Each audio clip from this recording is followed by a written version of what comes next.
Hi, today is our last day in Skye. We are now in our Airbnb, which is a converted signal box from the railway station. What they tried to do was kind of cute. You have lots of railway books here. But the beds are really bad. This is a very thin mattress on a plank. And this is a spring mattress, which really sucks as well. So we slept really poorly. I slept on the couch in the end because it was way more comfortable. And this is what it looks like on the outside. There's also people staying at the top, which you can hear really well at night. So not amazing. Luckily, there aren't really a lot of trains passing by. So that's something at least. The idea is cute, but if the beds were better, it would have been way cuter. For example, they use these old emergency lights as lights. Just before there was a rainbow, but now it seems like the sun is gonna turn to rain. But look at this.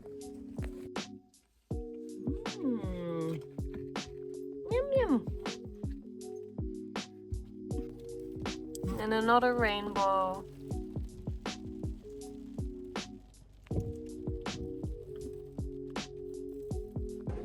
We are now at the Isle of Skye Candle Company, which is also a movie theater. Super random. And they also have a cute little shop and a restaurant with really beautiful views.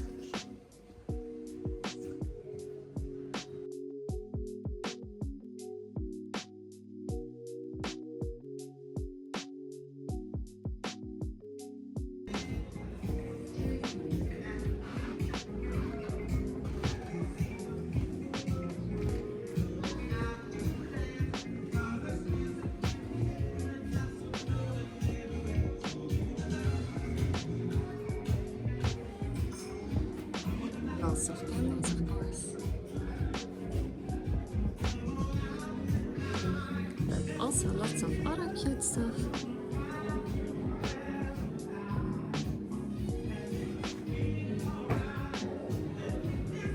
There's always plenty of things with highland cows and puffins. And I was really hoping to see some puffins, but unfortunately it's not quite the season yet, so they're only coming on now, and they're mostly on the islands, so more on the Hebrides. You would have a higher chance of spotting them there, or maybe here, but in June.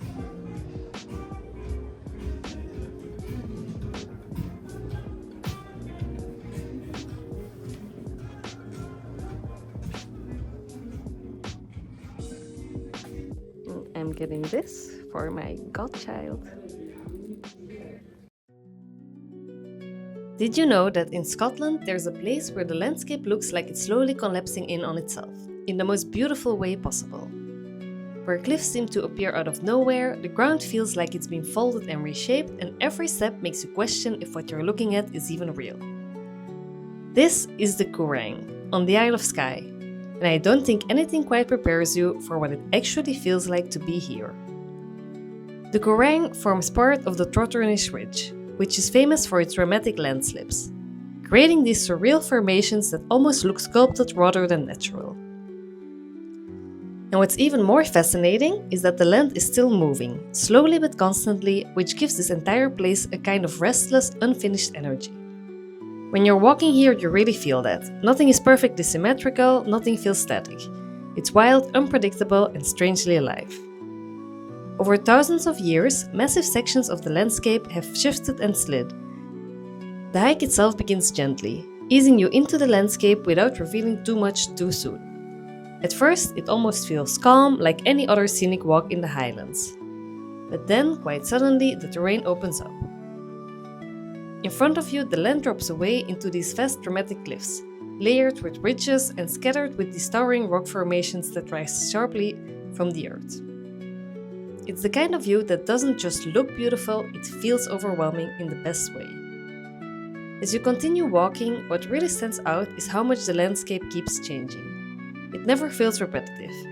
Every turn gives you a slightly different perspective, a new shape, a new composition. Sometimes you're walking along a soft grassy ridge with open views stretching out towards the sea.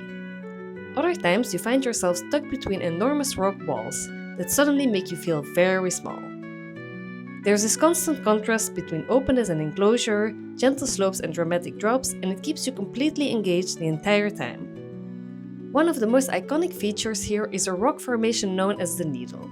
It rises sharply and almost unnaturally from the surrounding terrain, like something placed there on purpose rather than formed over time. It's one of those landmarks that immediately draws your attention, and even if you've seen it in photos before, seeing it in person has a completely different impact. There's just a scale to everything here that's hard to capture on camera. What I also loved about this hike is that it naturally slows you down. It's not the kind of trail you rush through just to reach an endpoint. Instead, it invites you to pause, to look around, and to take it all in properly. There were so many moments where I just stopped walking altogether, not even to film anything, but simply to absorb the surroundings. You hear the wind moving through the hills, distant sound of birds, and beyond that, it's quiet. And the quiet, combined with the scale of the landscape, creates something that feels almost grounding. In terms of difficulty, I'd say it sits somewhere in the middle. The path is generally clear and you don't need any technical skills, but there are sections where you do need to stay aware of your footing. The terrain can be uneven, occasionally muddy, and in some places the trail narrows along a slope with a noticeable drop to one side. It's not extreme, but it's enough to keep you focused. And if you're hiking with dogs, especially strong or excited ones, it's definitely something to keep in mind. With a bit of awareness and control, it's absolutely doable, but it's not a completely carefree stroll either.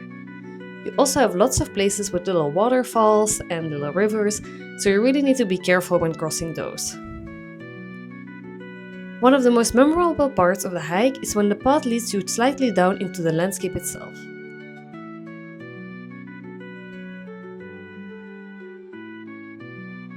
At that point, you're no longer just observing the cliffs from a distance, you're moving within them. Surrounded by these massive rock faces, the scale becomes even more apparent. The formations here, including features known as the prison and the table, add another layer of character to the landscape. The table in particular is a surprisingly flat grassy area hidden between the formations, and it's said that it was once used to conceal livestock. Standing there now, it's almost hard to imagine how people navigated this terrain so practically. The atmosphere here is also constantly shaped by the weather, which changes quickly and often without warning. Sunlight can completely transform the landscape, bringing out the bright greens and highlighting the textures of the rock, while clouds rolling in can soften everything, adding a sense of mystery and depth. When the mist moves through the cliffs, part of the landscape disappears and reappear again, making it feel even more dynamic and almost cinematic. It's one of those places where every type of weather adds something rather than taking it away.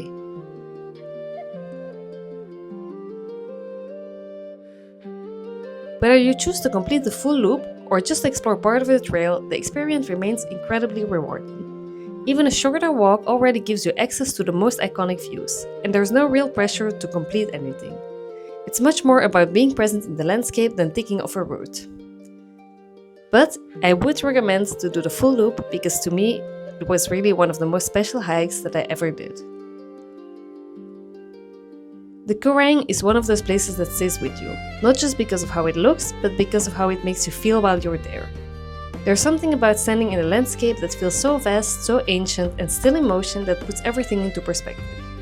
It reminds you how small you are, but in a way that feels calming rather than overwhelming. So if you ever find yourself on the Isle of Skye, this is somewhere you shouldn't miss. Take your time, walk slowly, and let yourself experience it fully. Because the Quiraing isn't just a hike you complete, it's a place you feel long after you've left it behind.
Muchísimas gracias.